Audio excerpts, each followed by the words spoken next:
Hello there, weary traveler, and welcome to this cozy corner of history. Before we begin our journey back to the brutal winters of medieval times, I wanted to extend a warm greeting to you, dear listener.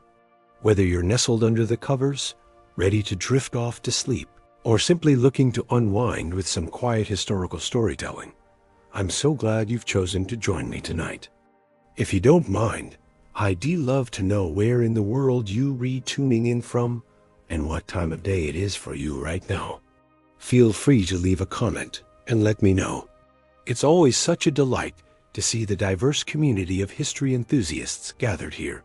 And if you enjoy this style of calm, immersive tales from the past, go ahead and click that subscribe button so you don't miss the next installment. But for now, let us allow the stresses of the modern world to melt away as we travel back to a time long ago, when winter's icy grip held far more peril than most of us could imagine. A time when the changing of the seasons brought not just inconvenience, but genuine fear for survival. Picture yourself in the countryside of medieval Europe. The last leaves have long since fallen from the trees, and the sun hangs low on the horizon, its weak rays doing little to warm the biting chill in the air. Frosty fields crunch underfoot as a breeze carries the first few flurries of snow. Winter is coming, and for the people of this age, that means one thing above all: hardship. The cold seeps in slowly at first, but it will linger for long months to come.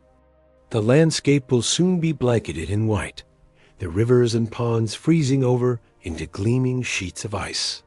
In a time before central heating and well-insulated homes, the promise of warmth is a distant dream for all but the wealthiest. But of course, it wasn't always like this. Medieval winters were not always so brutal, so unforgiving. There was a time when the seasons passed in a more predictable rhythm, when the arrival of snow was met with acceptance rather than dread. But then, something changed.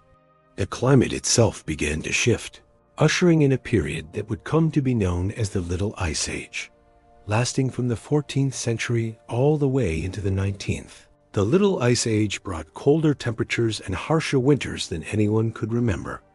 The reasons for this change are still not fully understood, but its impact was felt across the land.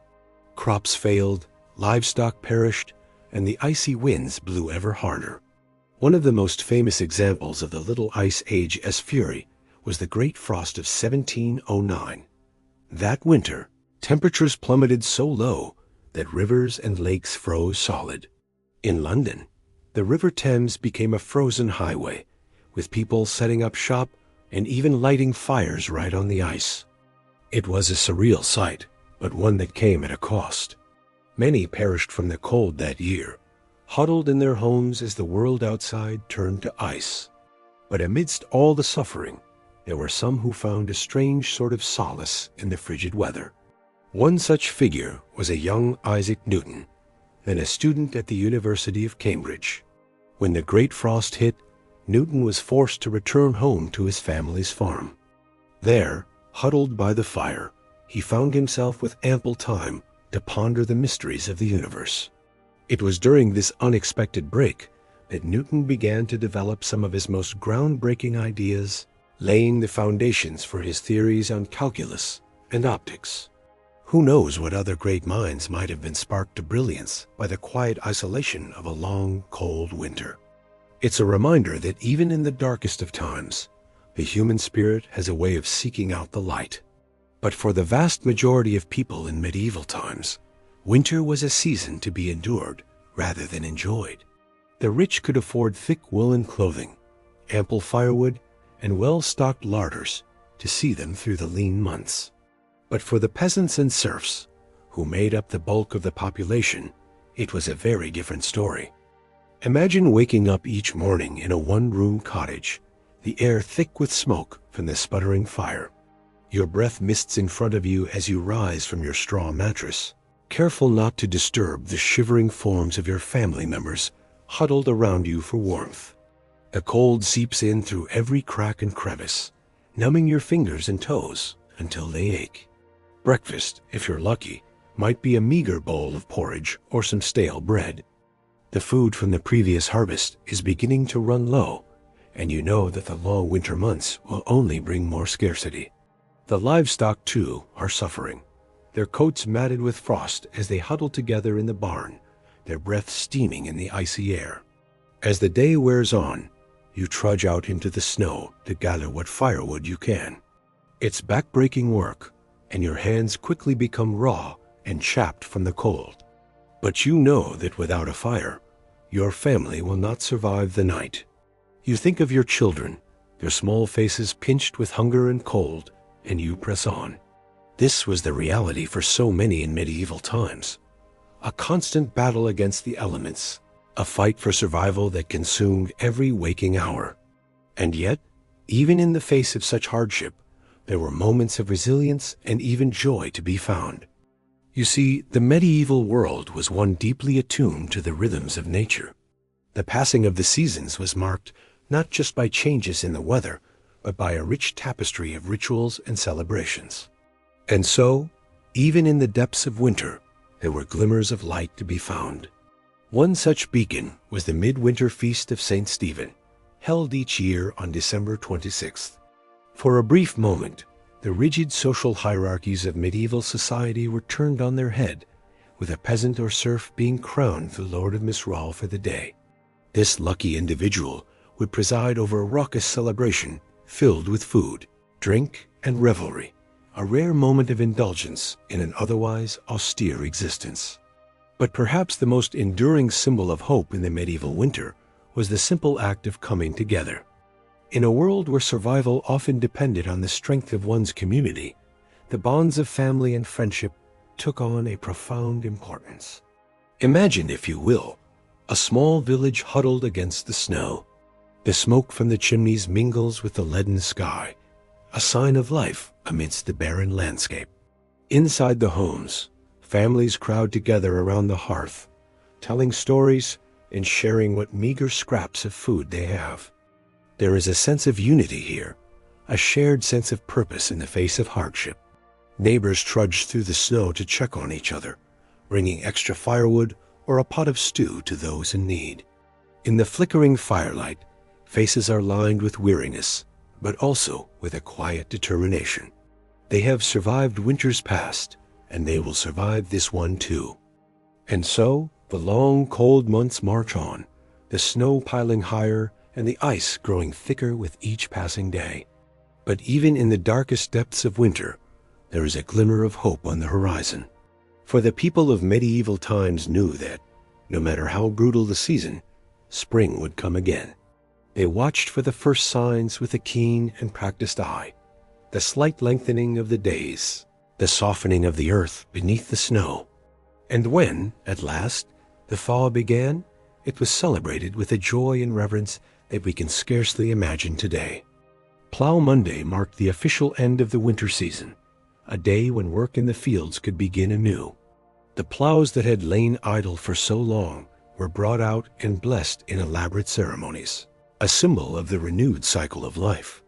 As the first furrows were cut into the earth, there was a palpable sense of relief and gratitude in the air. Life had been hard, yes, bitterly hard at times, but they had endured through the long dark of winter, through the hunger and the cold and the gnawing uncertainty. The people of medieval Europe had held fast to the promise of spring. And now, as the land began to thaw and green shoots pushed their way towards the sun, that promise was fulfilled. It's a resilience that is hard to fathom in our modern age of convenience and comfort. The idea of facing such relentless hardship year after year is almost unimaginable. And yet, there is something deeply humbling in the knowledge that our ancestors did just that. They faced the brutal reality of their world with a strength and fortitude that is nothing short of remarkable. They found hope in the darkest of times and joy in the simplest of things. And in doing so, they left us a legacy of resilience that echoes down through the ages. So the next time you find yourself shivering on a cold winter's day, take a moment to remember those who came before. Remember their struggles and their triumphs, their sorrow and their joy. And above all, remember the unbreakable human spirit that carried them through even the harshest of winters. Because in the end, that is perhaps the greatest lesson we can learn from the medieval world, that no matter how dark the night or how cold the wind, the promise of spring is always waiting just around the corner. And with that, dear listener, we come to the end of our journey through the brutal winters of medieval Europe. I hope that these tales of hardship and resilience have brought a new perspective to your own experiences of the season. May you always find warmth and comfort in the bonds of family and community, just as our ancestors did so long ago. And may the promise of spring light your way through even the coldest of nights. Thank you for joining me in this cozy corner of history. And remember, if you enjoyed our time together tonight, I'd love it if you'd subscribe and share these stories with a friend. There are so many more fascinating tales to explore together. But for now, I'll bid you a fond good night. Stay warm, stay safe, and I'll see you next time for another journey into the past. Sweet dreams. As the brutal conditions of winter tightened their icy grip on medieval society, even the most privileged were not immune to the season's merciless onslaught. In drafty, primitive castles ill-equipped for the harshest months, royal households faced a formidable challenge in staving off the biting cold and keeping the court adequately provisioned. The logistics of maintaining a royal residence during winter were nothing short of staggering. Massive quantities of firewood needed to be stockpiled to fuel the roaring hearths that provided the only source of heat.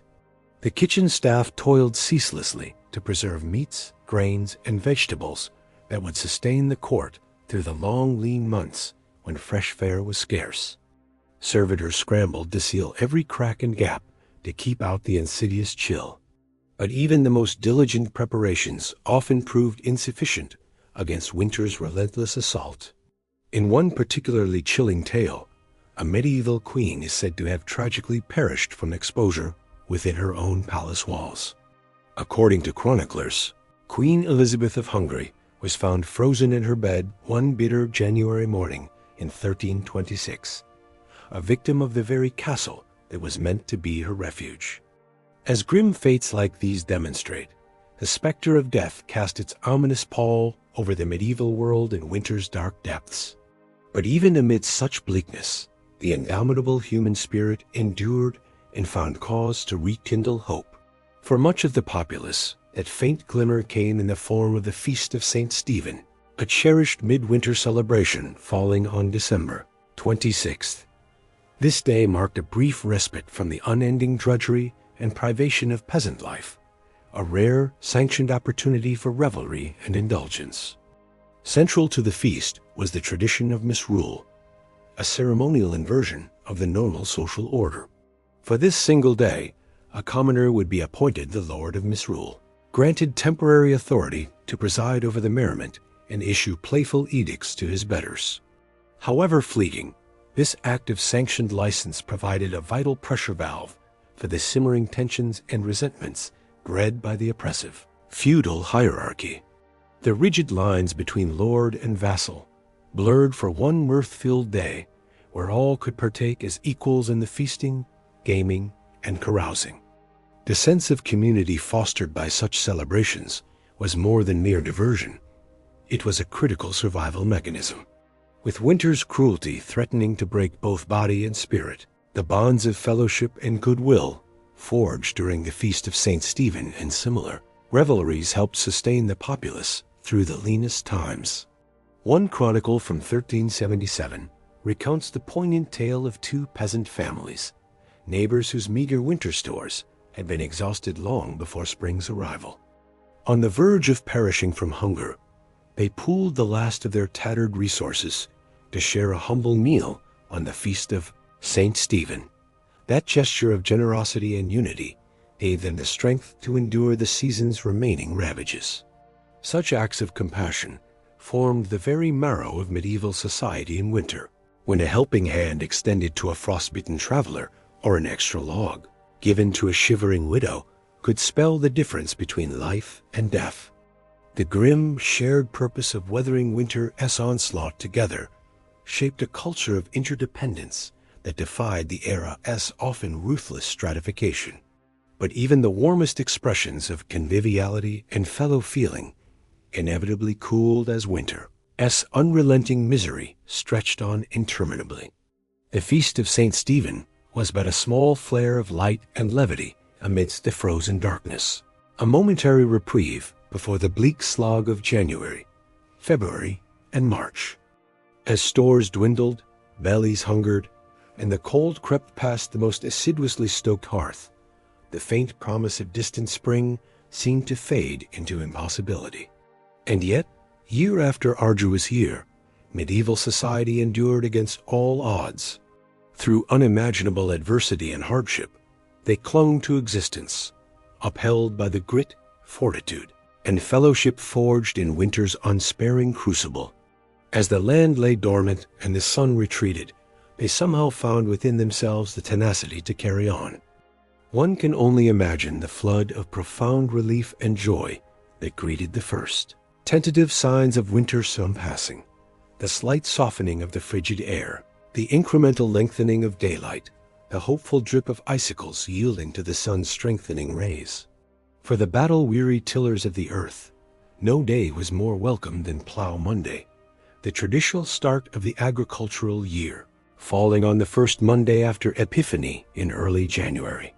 It heralded the ground's imminent thawing and reawakening, though the deepest rigors of winter had yet to fully release their stranglehold. The ritual preparations of Plough Monday offered a tangible talisman of hope, an assurance of winter's inevitable loosening and spring's return.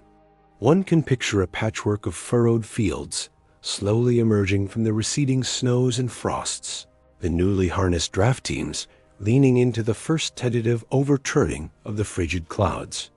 With each sod appended to greet the strengthening sun, the medieval man dealt another blow to winter's retreating sovereignty and proclaimed his dogged persistence in the face of nature's caprice. We, in the modern world, with our central heat and electric blankets, our well-stocked larders and resilient infrastructure, can scarcely fathom the immense fortitude required to endure the unremitting brutality of a medieval winter. If the season's impositions seem daunting to us now, from the cozy removal of our temperature-controlled bubbles, how incomprehensible must true winter suffering be? And yet, when we grumble about the minor inconveniences of a delayed flight or a rain-snarled commute, perhaps we would do well to reflect on the unyielding misery experienced by our forebears during those interminable frozen months. What reserves of resilience and tenacity they were forced to draw upon, year after arduous year, simply to survive. Their ability to eke out moments of celebration and fellowship amid such unrelenting privation seems nearly superhuman to modern sensibilities. That they not only withstood winter's ravages, but managed to find slivers of light in the all-encompassing darkness is a testament to the indomitable spirit that slumbers within us all, waiting to be roused by hardship's clarion call. So, the next time we feel our modern discontents starting to chafe, perhaps we would do well to cast our minds back to the icy plights of our predecessors. In remembrance of those who came before, let us embrace the opportunity to tap into our own dormant reserves of grit and forbearance. And as we nestle gratefully into our warm beds, let us spare a thought for all those who fought winter's bitter siege, armed only with the weapons of will, fellowship, and undying hope. As the new year dawned and Plough Monday festivities faded into memory, medieval life settled back into its familiar winter rhythm. Short, frigid days and long, frosty nights were the hallmarks of the season. The fortunate retreated to the meager warmth of smoky hovels and drafty manors. For the less privileged, winter meant a constant battle against the elements just to survive. One of the greatest winter hardships was the ever-present threat of sickness. In the cramped and unsanitary living conditions of the time, disease could spread like wildfire. The common cold was an uncommon misery, leaving sufferers red-nosed and bleary-eyed. But far more serious illnesses also stalked the populace. Influenza was a fearsome foe, striking down young and old alike with its telltale fever, chills, and aches. In an age without vaccines or effective treatments, flu outbreaks could decimate entire communities. The winter of 1557 was particularly brutal, with a virulent strain of influenza raging across Europe. In Paris alone, over 10,000 souls perished. Pneumonia was another stealthy killer, preying on those weakened by hunger or other illnesses. The winter dampness seeped into the lungs, causing them to fill with fluid until the victim essentially drowned. Crowded living spaces provided the perfect breeding ground for pneumonia to run rampant. It was not unusual for multiple members of the same family to succumb, leaving orphaned children and shattered lives in its wake. Even royalty was not spared the ravages of winter sickness. In fact, disease often spreads even more rapidly in castles and courts due to the constant flow of people in and out.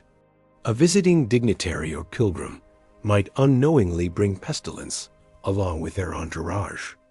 Henry VIII lost his beloved wife, Jane Seymour, to postnatal complications, likely exacerbated by the poor hygienic practices of the age. Children were perhaps the most vulnerable of all. Harsh weather, meager rations, and unsanitary conditions combined to make winter a truly dangerous time for the young. Infants born in the cold months faced an especially precarious start to life. In London in the 1500s, fully half of all children did not survive to see their 5th birthday. One poignant practice of the age speaks volumes. The custom of bone lace involved tying a black ribbon to the hand of a seriously ill infant. Should the child pass away, this ribbon could then be used to secure their burial shroud, a somber reminder of winter's deadly toll on the most innocent. With danger lurking both outside the home and within, winter was a time to batten down the hatches and pray for survival. For those of limited means, even the basic comforts of shelter, food, and warmth could not be taken for granted. The icy grip of winter poverty was relentless and pitiless. Firewood was a precious commodity, with strict laws governing the gathering of fallen timbers from forests. A peasant family might huddle around a makeshift fire of dried dung and straw, striving to eke out some feeble warmth. Shivering livestock shared what heat there was, their breath steaming in the frigid air. Food supplies dwindled to a meager subsistence of salted meat, dried peas, and coarse bread. The autumn harvest bounty was a distant memory, and the first shy greenery of spring was still months away. Foraging for winter nutrients meant scouring the stark landscape for hardy fare like nettles, garlic, and mushrooms. The scarcity of fresh vegetables in winter made for some very dreary dinner pots. A typical pottage might contain peas, beans, salted pork, and, if lucky, some foraged greens and wild onions for flavor. Tasteless and tedious, but enough to keep body and soul together until spring. For many, even this unappealing monotony was an unattainable luxury. Storms, droughts, pests, and other calamities could obliterate food stores, plunging entire regions into crisis. The Great Famine of 1315 was a particularly harrowing time, caused by relentlessly heavy rains that rotted crops in the fields across northern Europe.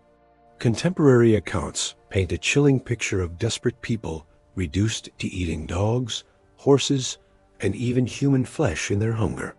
Parents were said to have smothered their starving children as an act of mercy. Corpses littered the streets and fields, too numerous for proper burial. Although this famine was remarkable for its severity and scale, localized crop failures and food shortages were an ever-present menace. A medieval winter diet walked a tightrope between subsistence and starvation. It was a time of hunkering down with the knowledge that things would likely get worse before they got better. Beyond basic survival, winter affected every facet of medieval culture. Leisure, religious worship, and even crime and punishment took on the unmistakable stamp of the season. The sheer drudgery of scratching out an existence in the bitter cold colored all aspects of life. Socially, winter was a time of drawing in and relying on the bonds of family and community. The cheery gatherings around the Yule log gave way to more sedate pursuits. With travel treacherous and daylight scarce, people looked inward for amusement and enrichment during the long, dark evenings. Telling stories and singing songs helped to take the hours. The flickering light of rushlights or tallow candles illuminated scenes of sewing, weaving, and whittling. With idle hands seen as the devil's playground, industriousness was more necessity than virtue. Winter's confinement at least provided ample time for such gainful activities. For the literate, winter offered a chance to curl up with a good book, although this was a rather exclusive club. In England at the close of the 15th century, a humble tradesman's library might boast a Bible, a book of hours, and perhaps some merry jests or tales of Robin Hood. Only the wealthy could afford the lavishly illuminated volumes so prized by bibliophiles. Those who could read often did so aloud for the benefit and entertainment of the whole household. Winter was a time for sharing treasured stories of brave knights, canny tricksters, and star-crossed lovers. The chivalric adventures of King Arthur and his court were perennial favorites, their intricate plots and noble themes helping to transport listeners far beyond the close confines of their winter refuge. Less wholesome entertainment also served to liven up the tedium of winter days. Gambling with dice was a popular pastime, often leading to heated tempers and empty purses. The clatter of knucklebones and the rattle of dice would ring out in many a tavern and great hall as fortunes were won and lost. Drink was another common winter diversion, the fermented comforts of ale, mead, and wine helping to boost both body temperature and spirits. Public houses saw a roaring trade, offering fellowship, entertainment, and an escape from the bitter cold. Inebriation often led to looser tongues and lower inhibitions, sparking lively debates, bawdy songs, and occasionally a brawl or two. The short, dark days of winter also lent themselves to quiet reflection and spiritual contemplation. The church held great sway in the medieval mind, and winter was a time for drawing closer to God. With agricultural work at a lull, more time could be devoted to prayer, penance, and good works. The traditional nativity plays and pageants of Christmastide gave way to more somber devotions as winter deepened. The pious might undertake pilgrimages to holy sites, braving the harsh conditions as a sign of their commitment and devotion. Others spent hours in hushed churches, fingering rosary beads numb with cold and meditating on their eternal soul. Charity was also an important winter value, with almsgiving seen as a Christian duty. The 7 acts of corporal mercy laid out a blueprint for generosity: feeding the hungry, giving drink to the thirsty, sheltering the homeless, clothing the naked, visiting prisoners, comforting the sick, and burying the dead. In a season of scarcity and hardship, small gestures of human kindness could make all the difference. Of course, winter's harshness sometimes brought out the worst in human nature as well. Crime tended to rise as desperation set in and opportunities for theft increased. With people spending more time indoors in close quarters, tempers often frayed, leading to a spike in assaults and other violent crimes. The medieval justice system was ill-equipped to deal with this seasonal surge in lawlessness.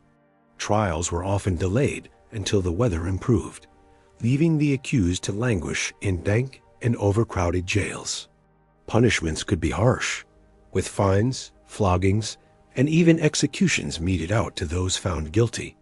But even in the face of winter's bleak realities, the indomitable human spirit endured. People found small joys and moments of levity where they could. The distant promise of spring sustained them through the darkest and coldest nights. The lengthening days of February brought a welcome reprieve with the feast of Saint Valentine on the 14th. This ancient pagan fertility rite, Christianized into a celebration of love, was enthusiastically embraced by the people of the Middle Ages. It was a bright spot of warmth and tenderness in the very heart of winter's depths. The custom of drawing names for Valentine sweethearts was well established by the 15th century. Eligible ladies and lads would gather to draw slips of paper from a bowl, sealing their romantic fate for the next year. These annual pairings often led to merry flirtations and sometimes even marriages. Flowers, sweets, and sentimental verses were common tokens of affection exchanged between Valentine sweethearts. The simple act of receiving a handmade card from an admirer could set hearts aflutter, even in the chillest weather.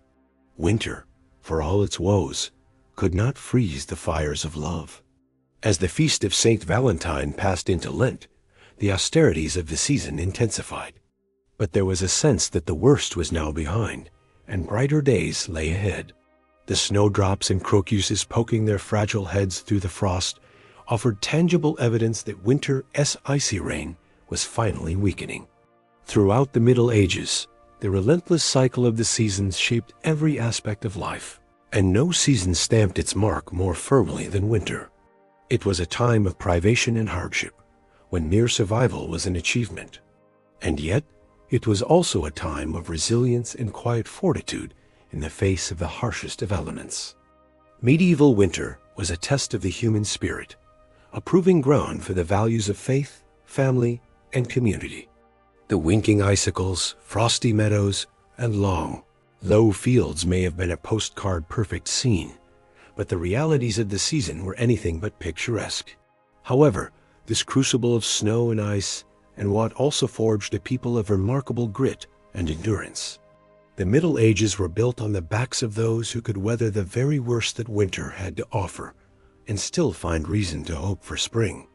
There is perhaps no greater tribute to their stubborn vitality. So the next time you find yourself bemoaning a delayed train or a slushy sidewalk, spare a thought for your medieval ancestors. Unequipped with thermal socks, central heating, or weather apps, they faced each winter as a battle to be fought with every resource at their disposal. And they emerged victorious, spring after spring.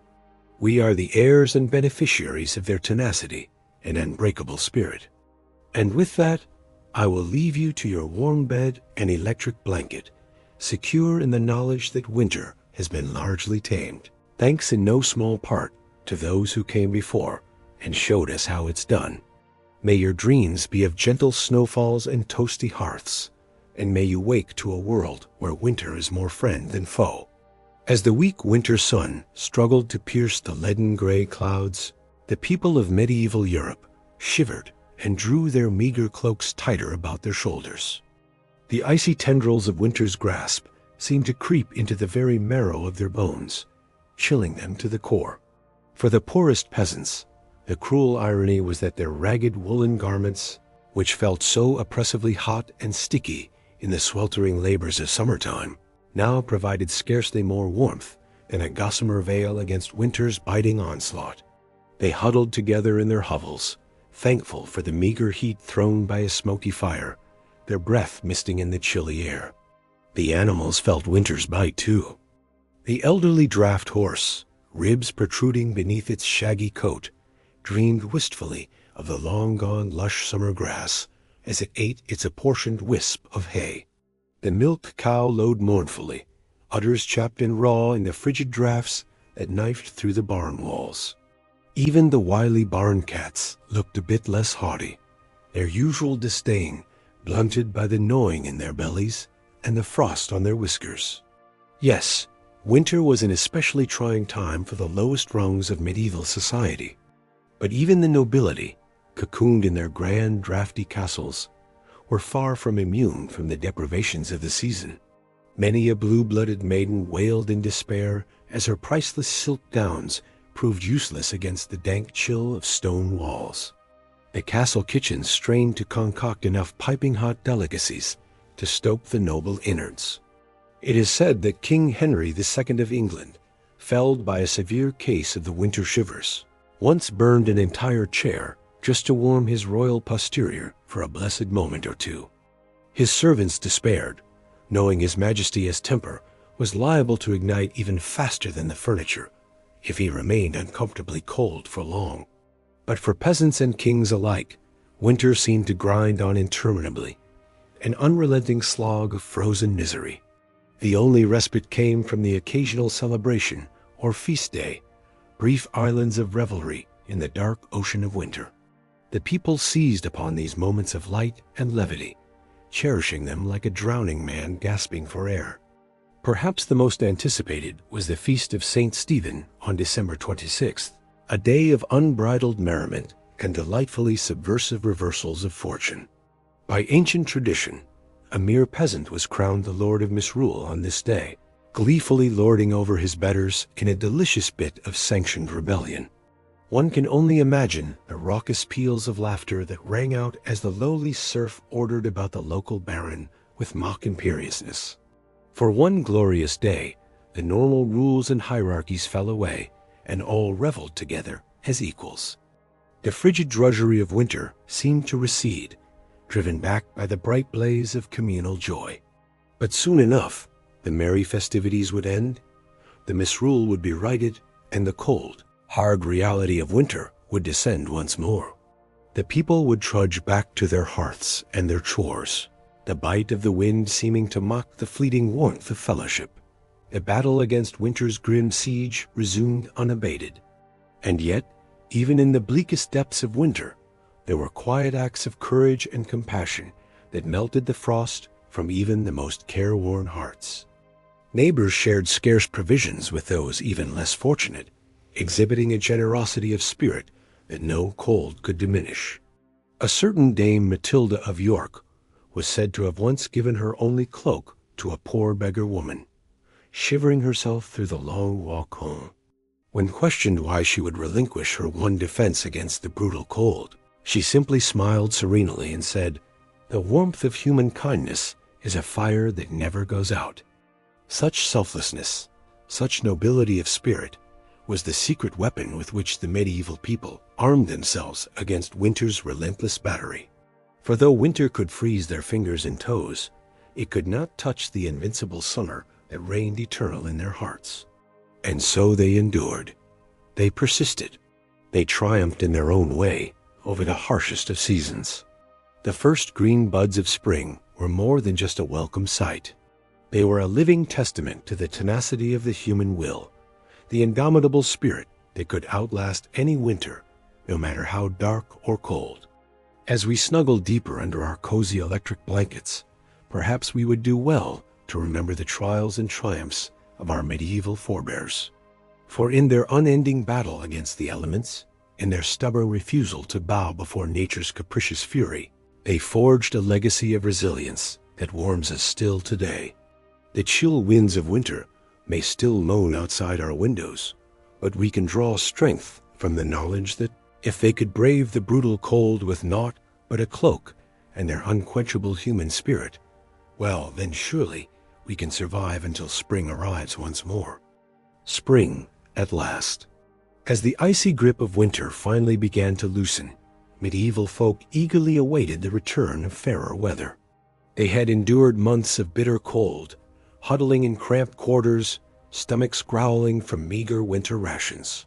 But now, as the sun lingered a bit longer in the sky each day, glinting off the melting snow, there was cause for celebration. Across the land, people emerged from their winter cocoons, blinking in the bright spring light. Bears stumbling out from hibernation, children burst out of their homes, delighting in the feel of fresh breezes on their faces instead of the stinging bite of winter wind. With giddy laughter, they ran through the squelching mud, marveling at the first brave crocuses poking their petals through the thawing ground. In the fields, farmers eagerly awaited Plough Monday, the traditional start of the agricultural year, occurring on the first Monday after Epiphany. It marked the moment when the ground had softened enough for plowing to begin. Draft horses and oxen would be hitched to plows and paraded through the village streets, decked out in garlands and brightly colored ribbons. Church bells pealed joyously as the procession passed, a festive start to the growing season ahead. There was a palpable sense of relief as chimneys puffed with smoke once more, no longer choked with snow and ice. The threat of frostbite and illness receded along with the snowbanks. Faces creased with care from the stresses of winter survival now crinkled into hopeful smiles instead. Soon, vibrant spring and summer produce would replace the bland preserved gruel and hard cheese that had barely sustained them through the long, dark months. It's perhaps difficult for us to imagine, from our modern vantage point, just how momentous this seasonal shift was. We may grumble about slushy roadways, or groan at losing an hour of sleep to daylight savings time, but for our medieval forebears, the arrival of spring was nothing short of life-affirming. It meant they had weathered winter's brutal assault, staving off starvation and sickness for one more year. The skeletal trees cloaking themselves in green, once more, was an outward reflection of the inner regrowth and renewal medieval people felt as warmth and light returned. Some of that elation can still be heard echoing through the ages in lively medieval folk tunes and verses that welcome spring's sweet return. One English song jauntily proclaimed, "Loud sing cuckoo, groweth seed and bloweth mead, and springeth the wood new, sing cuckoo," which roughly translates to, "Loudly sing cuckoo, the seed is growing, and the meadow is blooming, and the wood is springing up anew, sing cuckoo." The sheer, irrepressible joy is palpable, spilling out in simple yet evocative rhyme. So let us take a moment to appreciate the immense fortitude, resilience, and zest for life embodied by our medieval ancestors. Through the harshest conditions imaginable, they endured, making it through each winter by the grit of their teeth and the bonds of their communities. And when spring's sun and birdsong broke winter's oppressive silence at long last, they reveled wholeheartedly, knowing they had once again triumphed over nature's cruelty. As we nestle into our warm beds, perhaps grumbling half-heartedly about the chill outside our windows, we might spare a thought for those long-ago souls, the ones who would heave a sigh of pure relief as the snow gave way to mud flinging open their shutters and letting the spring air rush in. The ones who met winter's sea brutality with a tenacity and exuberant will to live that should humble us to this day. Let their strength be a reminder to us when we face our own bleak seasons, literally or metaphorically. If they could emerge from the depths of winter privation with such unabashed joy, then surely we too can find wellsprings of hope to sustain us. The thaw will come, the sun will return, and we will step out once more into the light, voices joined in a resounding chorus of "Loud sing cuckoo." The blizzards and bitter frosts continued to torment the land, but medieval folk possessed a stubborn resilience. Even in the darkest depths of winter, they found ways to help each other weather the storm. Neighbors shared what meager food they had, taking turns hosting communal meals. Villages assigned young men to check on elderly widows, bringing them firewood and repairing their ramshackle huts. One such widow was Agnes, an old woman with no family to care for her. Her bones ached fiercely in the cold, and her hands trembled as she tried to kindle a fire to no avail. She had nearly given up hope when there was a knock at her door. It was Tom, a strapping village lad, his cheeks ruddy from the biting wind. He brought not only an armful of logs, but a sack of dried peas and a hunk of salted pork donated by other villagers. Tears of gratitude streamed down Agnes' wrinkled face as Tom stoked a roaring blaze in her heart. For the first time in weeks, warmth seeped back into her frail body. Such acts of generosity were common in these lean times. The wealthy, and even the nobility, were not exempt from compassion. Lady Margaret, wife of the local earl, was known for her charity in winter months. Though her castle larders were well stocked, she insisted on sending wagons of grains and preserved foodstuffs to the poorest peasants in her husband's domain. Some of her high-born peers scoffed at this, viewing the peasantry as hardly better than the livestock. Why waste good food on them? But Lady Margaret held firm to her Christian duty to care for the less fortunate. One particular winter famine hit the area hard.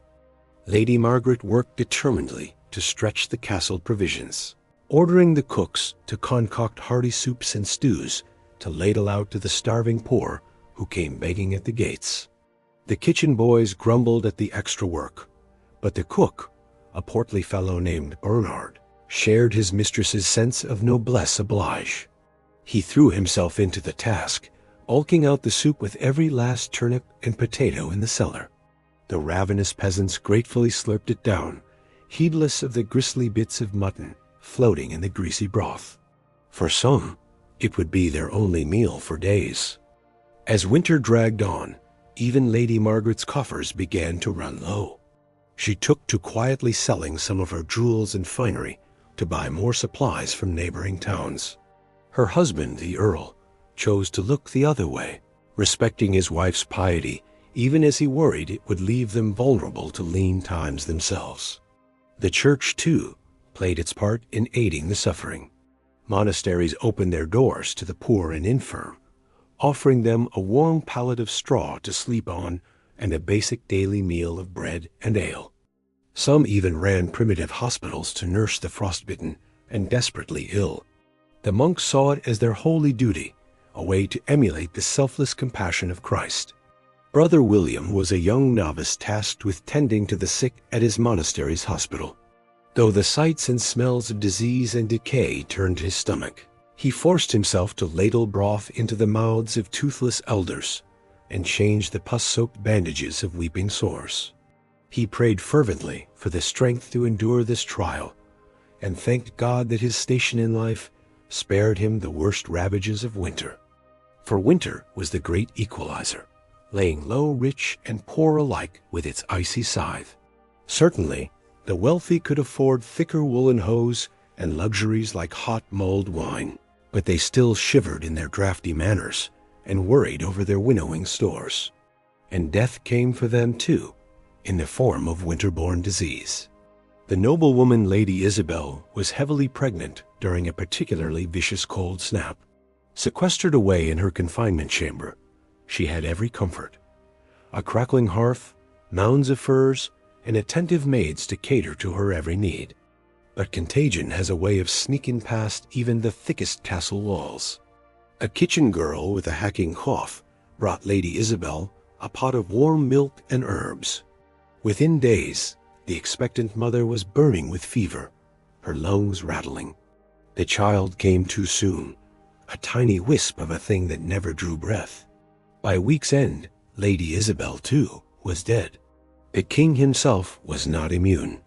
Henry VI, a pious and gentle soul, fretted endlessly over the suffering of his subjects during the dreadful winter of 1433. The royal physicians prescribed him a tonic of cinnamon and ginger to ward off the cold humors. But still he sank into a deep melancholy, unable to warm his hands even when thrust practically into the roaring hearth. Some whispered it was God's punishment for Henry's weakness as a ruler. In truth, seasonal depression was an affliction that could strike any man, from mightiest king to lowly serf. As the days slowly began to lengthen and the tightly clenched fist of winter finally started to loosen, people allowed themselves to dream of spring. Soon, they prayed, the land would thaw, and the first tentative buds would appear on the skeletal trees. The great wheel of the farming year could begin to turn once more. In the earliest days of spring, on the first Monday after Epiphany, medieval folks celebrated Plough Monday.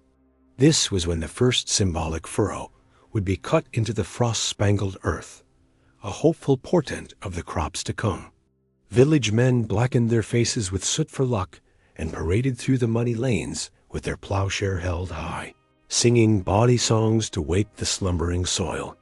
Afterward, there was dancing and hearty food, and much quaffing of ale.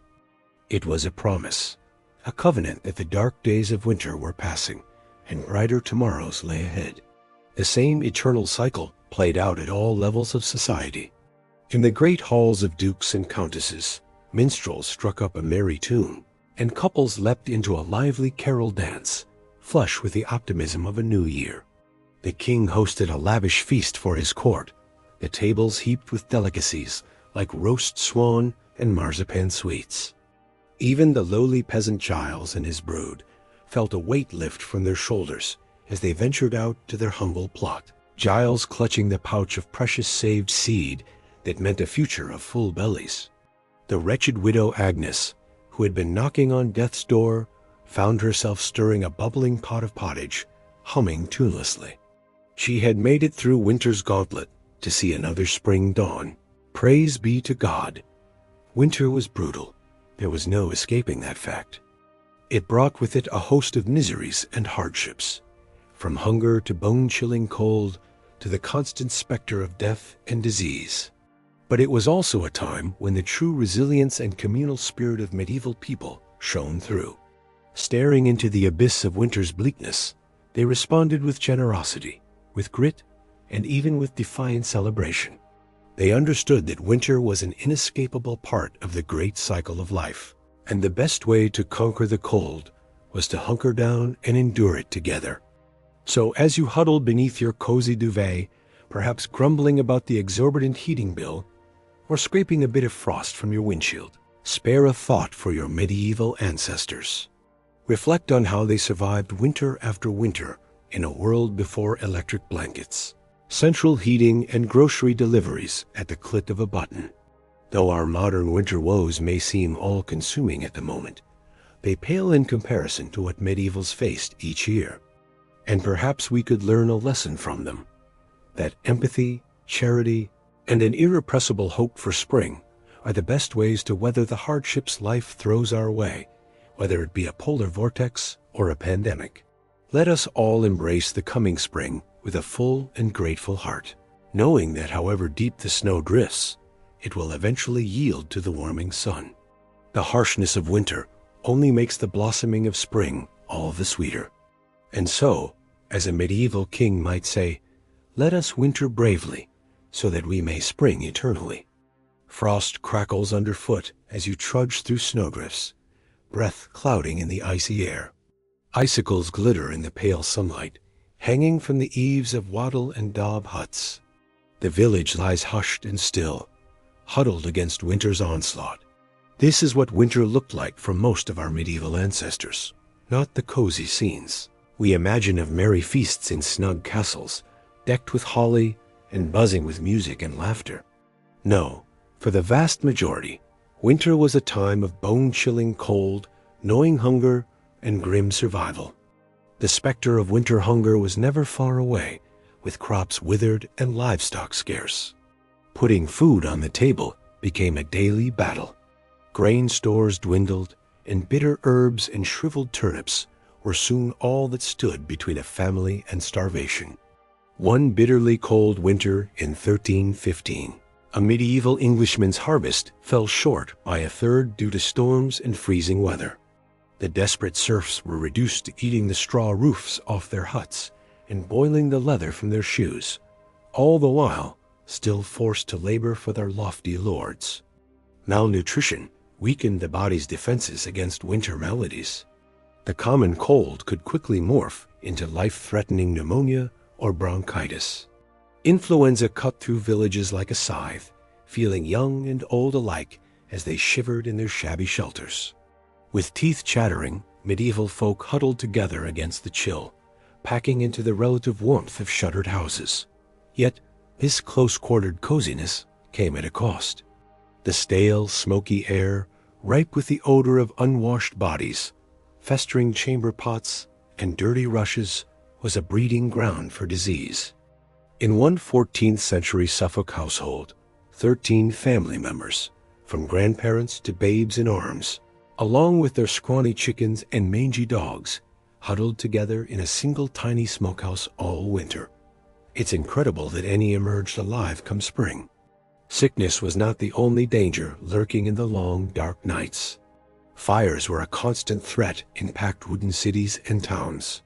One misdirected spark could swiftly grow into a furious blaze, hungrily devouring tightly clustered buildings and snuffing out lives. The Great Fire of London in 1212 started on a cold November night, quickly raging through the city's cramped lanes while water froze in the pipes. An estimated 3,000 huddling Londoners perished in the flames, and many more were left homeless in winter's icy grip. Travel was especially treacherous in these frigid months. Roads dissolved into muddy quagmires, while blizzards obscured the way with blinding flurries. With daylight scarce, travelers risked becoming disoriented and losing their way, stumbling from the path to a frozen grave. In 1311, the English Queen Isabella set out from Canterbury for London.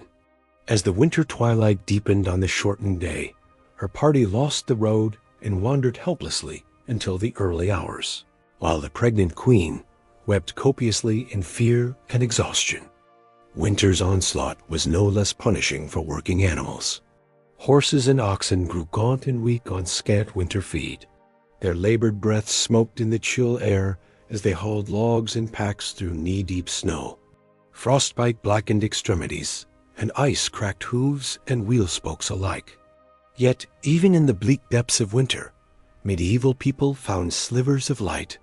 The Feast of St. Stephen, or Boxing Day as we know it today, was a time of charity and goodwill. Alms boxes in churches overflowed with offerings for the poor, while lords supplied hearty meals to cold and hungry tenants. The lord of misruled tradition brought a spark of subversive festivity to the darkest days.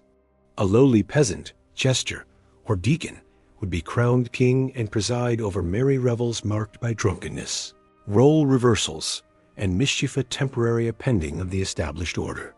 Despite the privations and dangers medieval winters posed, hope somehow endured, etched in frosty breaths, and no doubt uttered as fervent prayers. Hope that the weak and ailing would survive, that food would last until spring, that light and warmth would conquer the constricting cold once more.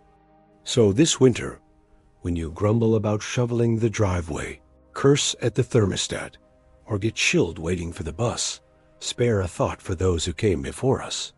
Our medieval ancestors faced the Herculean task of surviving winter after winter with few of the comforts we take for granted.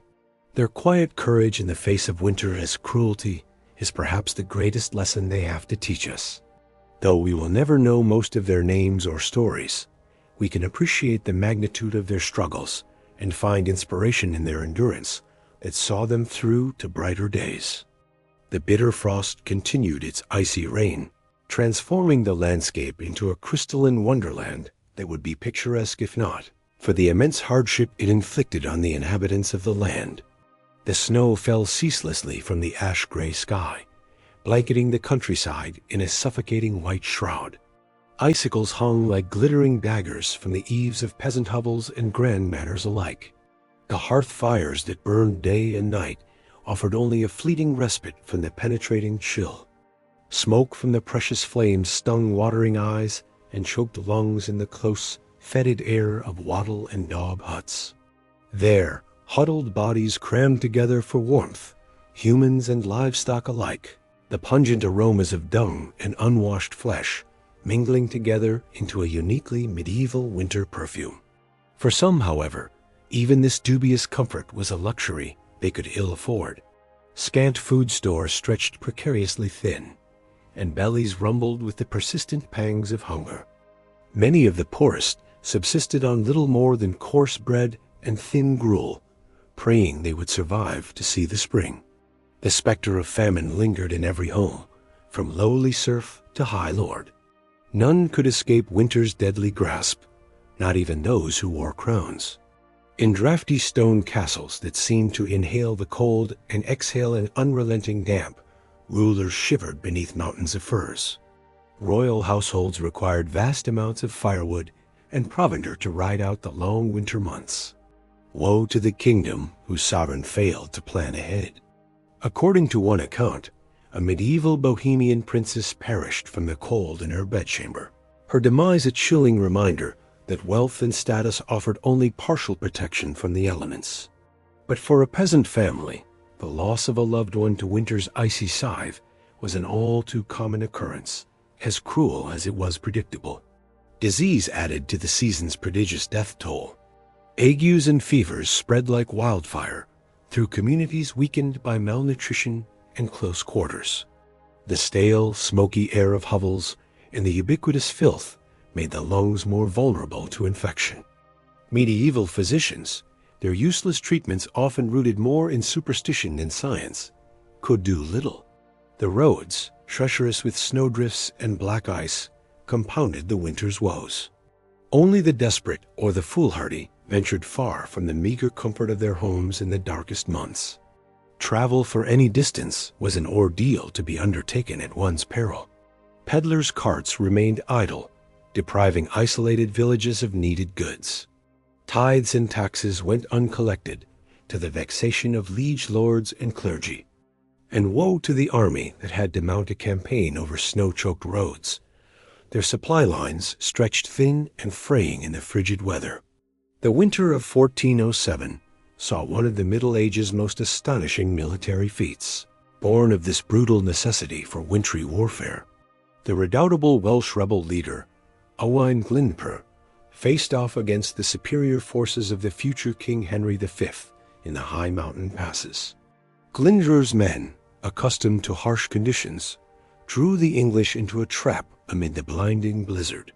Hapless in their heavy armor, the English ranks broke and fled, with many perishing from exposure. Glyndwr's stunning victory, won as much by the winter as by Welsh martial prowess, lives on in legend to this day.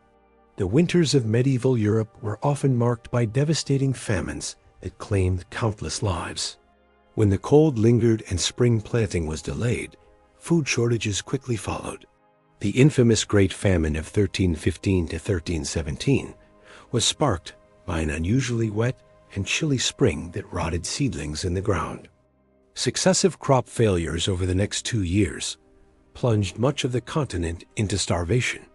In England, the price of bread skyrocketed to 20 times the normal cost. The poor resorted to eating grass, roots, even the bark off trees.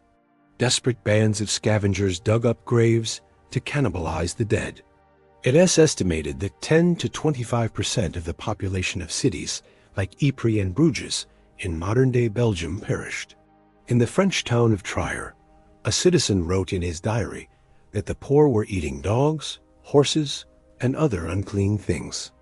The misery was compounded by crime and disease, as malnourished citizens turned to theft and violence to survive. One heart-rending account from the St. Mary's Abbey Chronicles relates the fate of a starving woman imprisoned for stealing a loaf of bread. The woman was pregnant and starving, but the baker would give her no bread, so she stole a loaf and was caught. The judges would not pardon her, so she was hanged. As she died, the infant fell from her womb before the eyes of the people. The child lay bloody and screaming on the ground, but no one wanted to touch or rescue it, and the baby soon died where it fell. The famine finally eased in 1318, when the weather turned favorable again, and crops began to grow. But the specter of starvation stalked the land every winter, ready to reap a grim harvest at the slightest adversity. For medieval people, winter was always a time of gnawing unease, if not outright terror, as they prayed their meager food stores would last until spring. Malnutrition weakened the populace and left them vulnerable to disease. The close, unsanitary living conditions of winter led to frequent outbreaks of infections like influenza, dysentery, and pneumonia. Respiratory illnesses especially took a heavy toll, spread by coughing in stale, smoky air as people huddled around fires. Something as simple as a winter cold could quickly turn deadly in the Middle Ages. Even the doctors of the era were of little help, relying on dubious treatments like bleeding and purging with laxatives to restore the balance of a patient's humors. The Emperor Charlemagne allegedly died of pleurisy in the bitter winter of 814 after his doctors treated him with purges and unguents to no avail. Many historians believe the Black Death of the 14th century spread so quickly because malnourished citizens, packed together in winter quarters, had little resistance to the disease.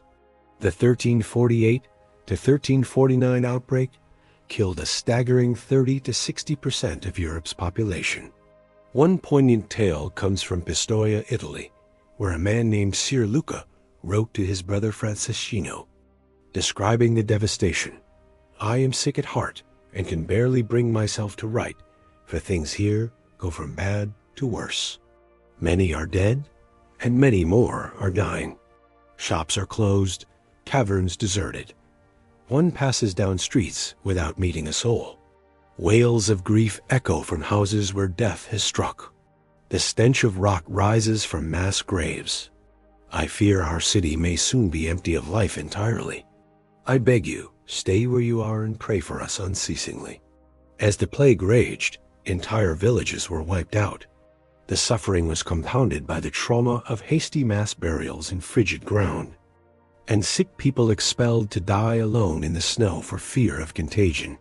The devastating losses of the Black Death left deep psychological scars and forever altered the medieval world. Winter was an especially dreaded time for the elderly, young children, and expectant mothers. Without the benefits of modern medicine, these vulnerable populations frequently succumbed to cold, disease, or malnourishment. It's estimated that in some medieval societies, up to 20 to 30% of infants died within their first year of life, many during the harsh winter months. Complications of pregnancy and childbirth, exacerbated by poor diet and chilly conditions, claimed the lives of countless mothers and babies. The perils of winter childbirth are illustrated by the sad tale of Matilda, the 12-year-old daughter of King Henry I of England. In the winter of 1120, Matilda was aboard a ship called the White Ship, sailing from France to England. The ship hit a rock and quickly sank, sending Matilda and hundreds of other passengers into the frigid waters of the English Channel. Matilda nearly escaped drowning by getting into a small rescue boat, but then cried out for her half-brother William, who was still in the water. When the boat rowed back to get William, so many desperate people tried to climb in that it capsized, casting Matilda back into the cold waves. The king's young daughter, pregnant with her first child, perished along with the rest. Her grief-stricken father was said to have fainted dead away at the news and never smiled again for the rest of his life. The very old and very young were always in peril during the bleak winters of the Middle Ages. If they managed to survive disease and starvation, they still might freeze to death in their sleep. The medieval poem Sir Gawain and the Green Knight contains a chilling, no pun intended description of the elderly King Arthur shivering beneath his robes in a draughty castle hall, so cold his teeth chattered as he spoke. Without the insulating ice caps and glaciers we have today, winters in the Middle Ages were accompanied by raging snowstorms and devastating floods. In 1216, King John of England supposedly lost the crown jewels while crossing a marshy area in East Anglia called the Wash, fleeing enemies in rebellion against his rule. John's baggage train was swallowed up by a surging high tide whipped up by fierce gales. The king allegedly escaped by the skin of his teeth, but his treasure, including priceless jeweled crowns and scepters, disappeared into the churning waters, never to be seen again. John died of dysentery a few days later, a broken man. Some historians believe the loss of the crown jewels was the final blow that sent an ailing John to his grave. Winter storms often meant disaster for coastal communities battered by hurricane-force winds and massive waves. The Anglo-Saxon Chronicle records a terrible flood that struck England in 1099. On St. Martin's Day, the 11th of November, came a great sea flood through the length of this land and overran it so far as no man remembered that it ever did before, and drowned many towns and a countless number of people. Another North Sea flood on January 16, 1219, completely submerged the low-lying Netherlands, killing over 50,000 people. In an era with no early warning systems or emergency shelters, the population was completely at the mercy of the elements. All medieval folk could do was pray for deliverance as icy floodwaters rose and the wind howled like the very hounds of hell outside their frail homes. Harsh winters also meant an increase in fires, as people did whatever they could to keep warm. The Anglo-Saxon Chronicle again gives a chilling account of a deadly London blaze in 1132. A dreadful fire broke out on London Bridge and spread so rapidly that before it could be extinguished, it burned down a great part of the city, with the principal church of St. Paul and the Cathedral of Canterbury, besides many other churches and houses. The force of the wind and the violence of the flames carried burning rafters and sheets of lead from the roofs an extraordinary distance. With most buildings made of timber and tightly crammed together, it's no wonder medieval cities were such tinderboxes. A stray spark or overturned candle could ignite an unstoppable inferno, especially when gale-force winter winds whipped the flames into a frenzy. People fled through narrow, twisting streets as their homes burned behind them, often with little more than the clothes on their backs. There are countless tragic stories of families separated in the chaos, children trampled, and people trapped and burned alive. Given the limited firefighting technology of the era, often all citizens could do was throw buckets of water or snow on the flames and pray. The wind would shift before the entire city burned. The devastation could be near total, leaving thousands homeless and destitute in the dead of winter. But perhaps the greatest danger of medieval winter was something that required no great blizzards, floods, or conflagrations.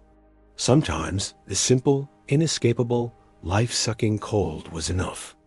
It's hard for us to imagine in our modern world of central heating and thermal fabrics. But the bone-chilling damp and constant dark of winter was an adversary from which there was little defense in the Middle Ages.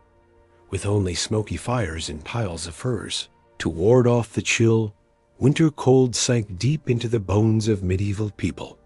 Arthritis and rheumatism were common afflictions, the pain growing worse with every passing year. Extremities slowly went numb, then black with frostbite. Pneumonia and influenza ran rampant in close quarters. The cold seemed to seep into the very soul, sapping all energy and vitality. The 6th century British monk Gildas paints a grim picture in his work, On the Ruin of Britain. The nights are long and dark, the days dreary and chill. The air bites with malice, the icy blasts cut to the bone. All is blanketed in snow and frost. It is a time of great suffering for man and beast alike, when all the earth seems dead and frozen, locked in the clutches of a frigid hell. For the elderly and frail especially, winter was a time of dread, marked by a hopeless feeling that the warmth might never return. People piled on every article of clothing and huddled together for warmth, but still the cold crept in. Fires sputtered and died in the damp, leaving only plumes of acrid smoke that stung the eyes and choked the throat. Coughs and sniffles echoed in the darkness, interspersed with the groans of the sick and dying. The cold kept its icy grip round the clock, turning exhalations to frost and numbing appendages. It seemed to reach icy fingers into the chest, squeezing the breath and congealing the blood.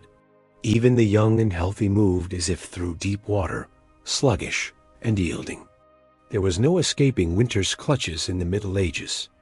No Florida vacations or cozy electric blankets to take the edge off. The cold was a constant, merciless companion, sapping precious energy needed for survival. It's no wonder the medieval world measured the passage of time, not in months or years, but in how many winters one managed to survive. To make it through to another spring was a triumph, one that grew more difficult with each passing season.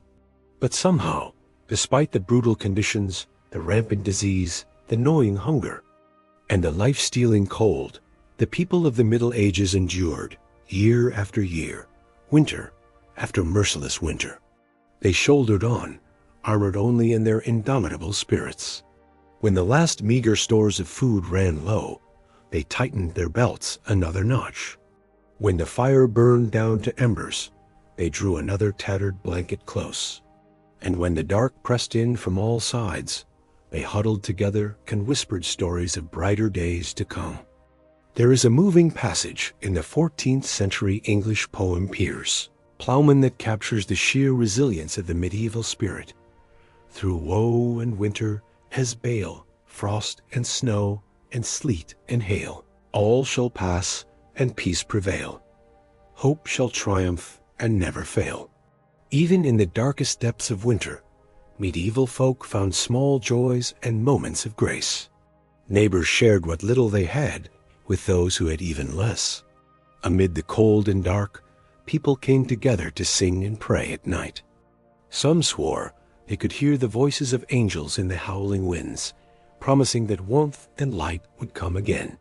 And so, the people of the Middle Ages held fast to hope, clung fiercely to life, and kept their eyes fixed on the far horizon where spring lay in wait. They knew in their bones that winter, no matter how brutal and unrelenting, was always a temporary state. The sun would return, the snows would melt, and the world would be reborn as green and glorious as if winter had never come at all. All they had to do was endure, and endure they did, with a strength forged in the very ice and stone of the season. The winters of the Middle Ages were brutal, merciless, and seemingly endless. They brought hunger, disease, destruction, and death. But they also brought out the best in the human spirit, the unshakable will to survive, to hold fast to hope, to come together in compassion and kindness.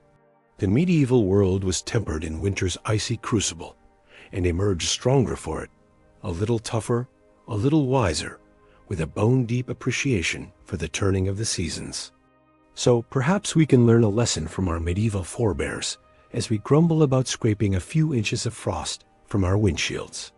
For them, winter was a matter of life and death, a season to be survived with gritted teeth and unshakable resolve. And survive they did, passing down to us their tales of winter's wrath and the invincible power of the human spirit.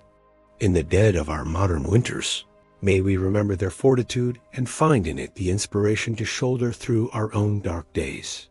The people of the Middle Ages stared winter full in its icy face and refused to yield. They endured floods and famine, blizzards, and blackest nights. They buried their dead in frozen ground and woke to the groans of the starving.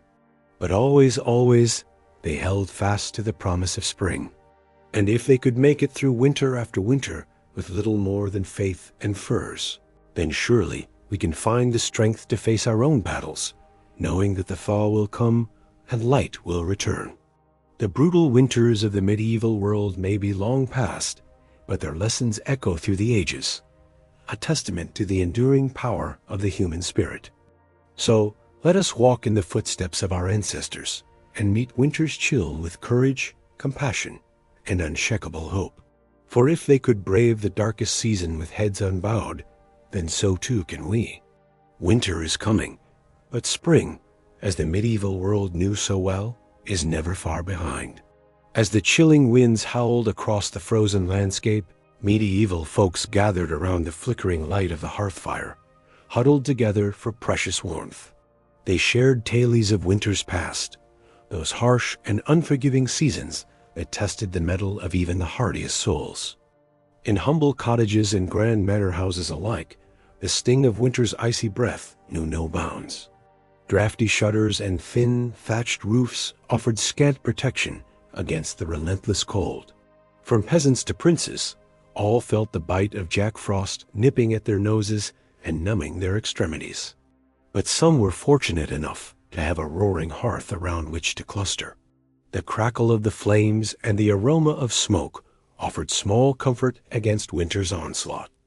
In the castles of the highborn, great hall fireplaces consumed prodigious quantities of wood, attended by shivering servants whose labors never ceased. But even the mightiest noble shuddered to venture beyond the fire's glow, for winter's chill had a way of penetrating even the thickest stone walls and richest furs. For those of low birth, the season brought an especially grim and arduous struggle for survival. Their rough-hewn hovels boasted precious little in the way of creature comforts. Meager rations of peat or wood scavenged from the forest barely fed the sputtering hearth. Families crammed together in squalid quarters, sharing body heat and breathing air thick with smoke and the fetid stench of unwashed humanity. It was a bleak existence, to be sure, and yet, even in the face of such privations, there were moments of cheer to be found. The glow of communal fires in the village square drew folks out of their hovels, if only for a short respite. Gathered around the leaping flames, neighbors exchanged jests and jibes, stories and songs. For a fleeting time, the cruel realities of winter seemed distant indeed. Young lovers stole secret kisses, their ardor undimmed by the cold. Children shrieked with delight as they scampered and slid across frozen ponds. Even the elderly felt the weight of their years lift for a spell, transported back to the carefree winters of their youth. Such interludes of merriment were all the more precious for their rarity. Winter's onslaught was relentless and unforgiving. Thoughts soon turned to empty bellies and the gnawing hunger that was the constant companion of the poor. Dreams of spring's bounty seemed a cruel mockery as fields lay barren beneath a blanket of snow. The specter of famine loomed large in these lean times. A failed harvest could spell doom for entire villages. Many mothers watched in anguish as her childless cheeks grew gaunt and their eyes dulled with the hollow stare of starvation. The cruel calculus of scarcity bred a special kind of desperation. Tales abounded of the depraved lengths to which some would go to fill their bellies, unnatural acts that haunted the nightmares of pious folk. And hunger was not the only scourge to stalk the land. Winter's chill breath bred a host of maladies that preyed upon the weakened populace. The hacking cough of pneumonia echoed through many a hovel as loved ones looked on helplessly. The pox and flux raged unchecked, decimating entire families. The very old and very young were especially vulnerable, their frail bodies ill-equipped to weather winter's ravages. But perhaps the greatest cruelty was reserved for those forced to venture out into the teeth of winter's fury. Travelers risked life and limb on treacherous, ice-slicked roads. Many a hapless wayfarer met their doom, swallowed up by swirling blizzards or plummeting into deep snowdrifts. Their frozen corpses would not be discovered until the spring thaw, a grim reminder of winter's lethal power. Even the valiant knights, those stout warriors of the realm, were not immune to winter's depredations. Clad in their heavy armor, they made easy prey for the bone-chilling cold that crept into every joint and rivet. Numb hands, made clumsy by frozen gauntlets, fumbled with sword and shield. Once mighty charges floundered in the deep snowdrifts as icicles formed on their heaving flanks. Great and small alike cursed the name of winter. In the halls of power, the crown weighed heavy on royal brows furrowed with care, for even a monarch could not decree the seasons to reverse their inexorable turn. The cost of keeping the court supplied with provender and firewood was staggering. Royal treasuries groaned beneath the strain as grasping merchants reaped handsome profits from the king's largesse. But for all the miseries it engendered, winter's reign was not eternal. Even in the depths of icy despair, folk clung to the promise of spring's sweet renewal. The joyous feast of St. Stephen offered a welcome reprieve from winter's woes. For one raucous day, the world turned upside down as a lowly peasant assumed the mantle of the lord of misrule. Drunken revelry and bawdy songs lifted spirits and lightened hearts. Laughter, that balm for the careworn soul, echoed through the frostbitten land. In the fullness of time, winter's gelid grip began to loosen. Icicles dripped from the eaves as the strengthening sun worked its subtle magic. Snowdrops and crocuses pushed their way through the softening earth, delicate harbingers of winter's retreat. The land stirred with new life, shaking off the torpid slumber of the frozen months. Hearts lifted and voices raised in joyful celebration. The Feast of the Plough marked the triumphant return of spring's verdant splendor. Sleek oxen dragged gleaming plowshares through rich, dark earth as the cycle of planting and renewal began anew. The lean times of winter soon faded into memory as fields rippled with the green and golden bounty of the land. Looking back across the centuries, we marvel at the fortitude of our medieval forebears. Year after pitiless year, they endured winter's cruelties with a stoicism born of necessity. Their strength of spirit and unbreakable bonds of community, Quentin Tarantino once said, "The difference between a good movie and a great movie is how much it makes you squirm." And so it was with the winters of the Middle Ages, relentless, cruel, and squirm-inducing. Their survival was a testament to the resilience of the human spirit, a fire that burned bright even in the darkest, coldest nights. So the next time we grumble about the inconvenience of a delayed flight or the indignity of slushy streets, let us pause and reflect. Our modern winter woes are but a shadow of what once was. In the tapestry of human history, the icy trials of the Middle Ages loom large. They serve as a reminder of our species' remarkable resilience and the preciousness of a warm hearth and a full belly. As we drift off to slumber, let us spare a thought for those who came before. In our dreams, perhaps we will catch a glimpse of their world, a harsher, crueler world than our own, and yet one in which the indomitable human spirit shone all the brighter for the darkness that surrounded it. Good night, and sweet dreams of gentle spring breezes to come. As the bitter chill of winter descended once more upon the weary lands of medieval Europe for the poor peasants who scraped out a meager living from the soil, the very warmth and light seemed to retreat from the world, replaced by a deep aching cold that penetrated to the bone. With little more than rags on their backs and scant food in their bellies, they could do nothing but shiver and suffer in their drafty hovels, as the cruel winds howled just beyond their walls. The fortunate few with fireplaces and stores of wood might huddle together for warmth in the flickering glow, but for most, the only comfort was the shared body heat of family and livestock packed in close quarters, the fetid stench of unwashed bodies mingling with the steam of cattle breath. One can only imagine the coughs, the fevers, the agonizing aches that must have plagued them in the damp and crowded squalor. It's a wonder any emerged alive on the other side of winter's interminable reign. But even the highest-born nobles, for all their thick furs and grand feasts, were not immune to the icy grasp of the season. Great medieval castles, with their soaring stone walls and cavernous halls, became like vast refrigerators in wintertime. The chills seeped up from the floors and down from the ceilings until it saturated the very air, defying even the mightiest of blazing hearths to banish it. There are tales of royal winter woes to make one shudder in sympathy. In the 15th century, Queen Elizabeth Woodville, consort of King Edward IV of England, was said to have actually frozen to death in her own chambers one uncommonly frigid night. While records are murky and much embellished, one account claims that, despite being swaddled in heavy robes and furs, the poor woman succumbed to the deep cold and was found in the morning frozen stiff as a board. Whether the story is true or not, it certainly illustrates the perilous nature of winter for even the most privileged. Kings and queens might avoid the gnawing hunger and squalid conditions of their low-born subjects, but in some ways, the hazards of the season were a great equalizer. After all, royals could no more command the elements than they could live without air.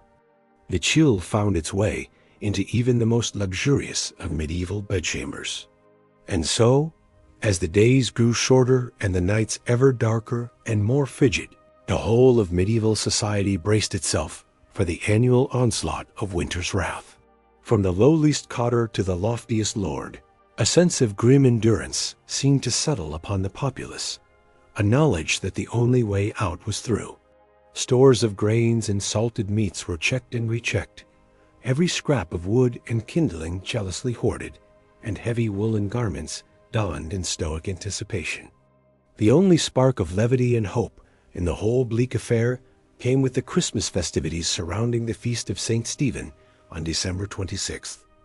For a few merry days, the normal social order was gleefully appended as a lord of misrule, was appointed from among the peasantry to preside over a bawdy array of feasts, dances, games, and general mischief.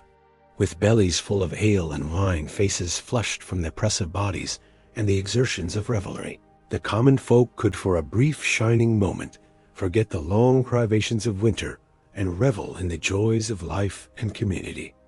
One can imagine the scenes of boisterous celebration erupting in halls and public squares across the land. The raucous laughter, the wheezing of reed pipes and fiddles, as the people capered about in a whirling kaleidoscope of color and mirth. For once, serfs and noblemen mingled freely, the usual lines of class and station erased in the exceptional spirit of goodwill and fellowship. The lord of misrule, perhaps a puffed-up young peasant lad with stars in his eyes, issued grandiose proclamations and ridiculous decrees to the delight of all. It must have been a heady thing, that burst of misrule and saturnalia amid the bleakness. But as with all things, the festive season was but a temporary respite, the eye of the storm. As the Yule log burned down to embers and the last wassail bowl was drained, the people drifted back to their hearths, and the aching cold darkness once more descended. The gaiety of St. Stephen's Day and the Lord of Misrule's brief, shining reign were replaced again by the grim business of survival as winter tightened its grip for the next interminable stretch of months. Time seemed to slow to a frigid crawl. With the land frozen and unworkable, there was little for the rural peasantry to do but hunker down and pray for deliverance. The shortening days and lengthening nights yawned like a vast chasm from which there was no escape. Huddled together in their crude shelters against the killing cold, they must have despaired of ever again feeling the kiss of spring's warm breath upon their faces. But even the cruelest winter cannot last forever, and indeed, the first greening shoots of new life were already straining up beneath the frozen ground, biding their time. For those who endured, who clung to hope and to each other through the darkest days and coldest nights, the thaw would come again. The sun would return to the sky, the blood quickened in the veins. The world slowly shed its grays and whites for a burgeoning riot of color. On Plough Monday, just after Epiphany, the land could again be tilled, and the great wheel of the agricultural year would creak back into motion. The people would emerge, blinking, into the pale but gathering light of spring, leaner and deeply tired, but alive and glad of it. Fields would be furrowed, seeds planted, flocks driven out to graze on new grass, and the whole merry dance of life would begin anew. But that was yet to come. For now, the cruel heart of winter beat on, and the people of the Middle Ages steeled themselves once more to weather its icy reign. They drew what comfort they could from their rough woolen cloaks, their smoky hovels, their scant stores of food so diligently laid by, but most of all, from each other. In a world so beset by hardship and peril, where the very season seemed intent on crushing life from their bones, they endured as they always had together. Lords and peasants, young and old, shivering and hoping beneath the same leaden winter sky, waiting for the spring that must someday come. And so they hunkered down in the darkness and the cold, listening to the mournful howl of the wind and the groaning of the ice, spinning what tales and weaving what dreams they could while away the long winter nights. Perhaps they imagined a future where the winters were kinder, the hearths warmer, the bellies fuller, a world their shivering hands and frozen bones might build for the generations to come. Or perhaps they simply held fast to what scraps of light and hoped they could muster in the moment, knowing that even the longest winter must someday yield to spring. In the face of such brutal conditions, the strength of the human spirit to endure and keep faith in brighter days ahead is truly a marvel. One cannot help but feel a swell of admiration for the fortitude of our medieval forebears, who faced each bitter winter as an indomitable foe and emerged, year after year, to greet the spring on the other side. Let us then tip our hats to those long ago lords and peasants who suffered much and yet endured still more. In our modern world of central heating and on-demand grocery deliveries, it can be easy to forget the hardships they faced as a matter of course. But as we drift off to sleep in our warm beds, perhaps we can spare a thought for those huddled medieval masses, and marvel at the strength that carried them through winter after winter, waiting for the light's return.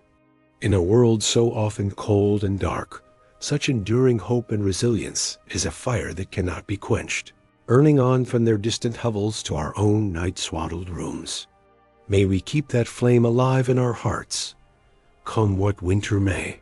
As the long winter months dragged on, medieval folk looked forward to any opportunity to lift their spirits and foster a sense of community and goodwill amidst the hardships.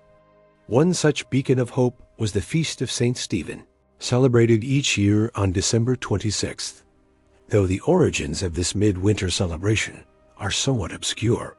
By the Middle Ages, it had become a cherished tradition across much of Europe.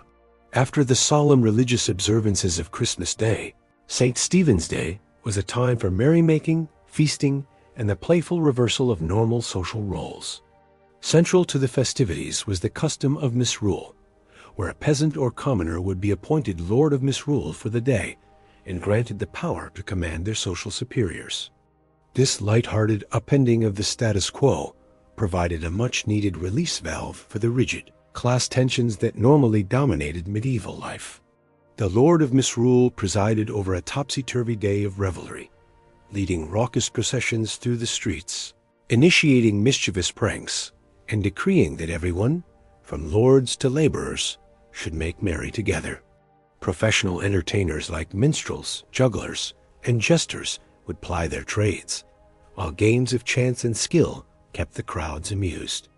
Bawdy, comedic sketches called mummers' plays were performed, reenacting tales from legend and folklore in broad, exaggerated strokes.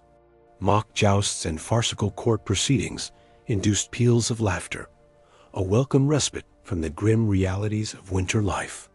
Of course, no medieval celebration was complete without a hearty feast. On St. Stephen's Day, the Lord of Misrule could insist that the wealthy provide food and drink for the whole community, a charitable gesture that fostered goodwill and fellowship among all. Roasted meats were the centerpiece of the feast, from geese and capons to the traditional roast boar's head, marched in with great fanfare.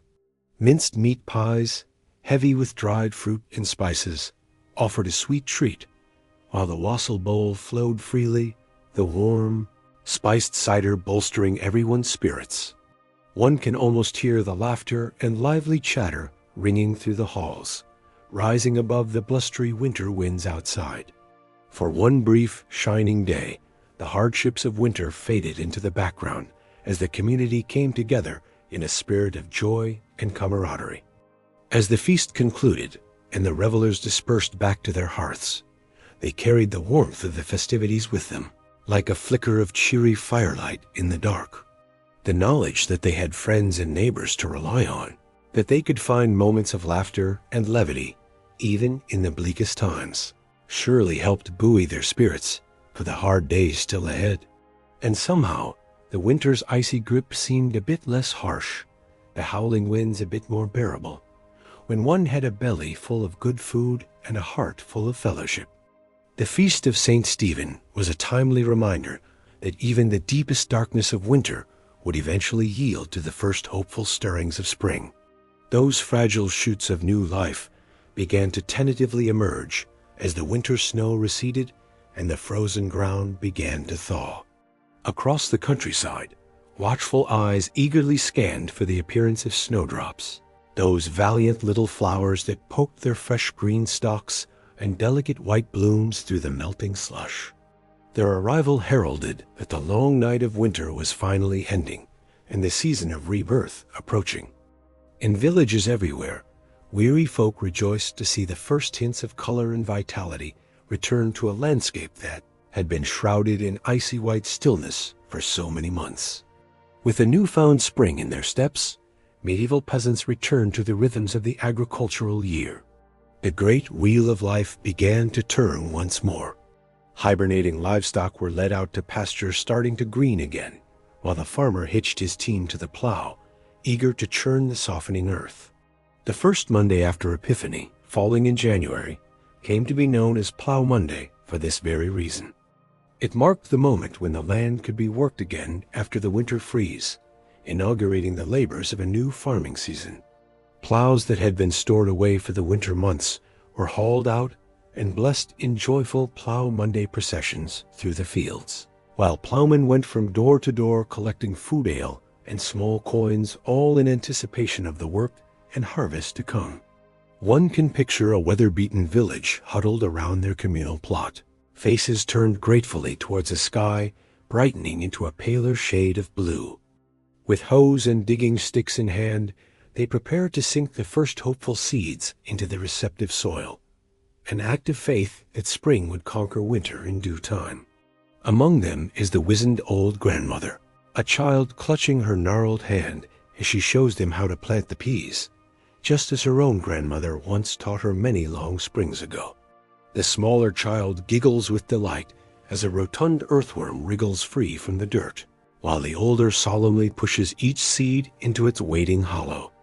It was moments like this, where knowledge passed from old to young and growth bloomed anew, that made all the privations of winter worthwhile. The warm smile crinkling the grandmother's eyes holds the promise that the dark days have passed and life is returning to the land once more. As the seeds nestle into their earthen beds and the strengthening sun begins to coax green shoots from the ground, the pall of cold and death that hung for so long is eased by a spirit of hope and renewal carried on spring's gentle breezes. Looking back from our modern vantage point, it is sobering to reflect on the immense fortitude and resilience it must have taken to endure the brutal, medieval winters year after year, with none of the amenities and comforts we often take for granted. Their very survival through to spring was a feat worthy of marvel. And yet, in the midst of unimaginable hardship, medieval people still managed to find cause for hope, joy, and celebration. The warmth of community, the promise of spring, the restorative power of laughter and fellowship, these were the lights that guided them through winter's darkest depths. Perhaps as we snuggle deeper under our cozy comforters, cozily insulated from the cold, we could spare a thought for our long-ago ancestors. The next time the winter wind rattles our windows and we grumble at the chill, we might pause and smile wryly, recognizing that our winter woes likely pale in comparison to what they faced year after year, century upon century. And as we drift off to sleep, we can carry the knowledge that we, too, possess an ember of that same invincible summer that burned in the hearts of medieval folk, the assurance that spring always returns, and life goes on, no matter how dark the winter night. So as the last light fades and the wind whispers a lullaby against the pane, I invite you to let your imagination wander back through the ages, to walk alongside those distant ancestors as they triumphed over winter's icy reign. May their courage and indomitable spirit inspire your dreams tonight. And if this journey through history has piqued your curiosity, I encourage you to like this video and subscribe to the channel. There are always more stirring tales to lull you into restful slumber. Until next time, my friends, sleep well and dream of cozy hearths and fresh green shoots stirring beneath the snow. Good night.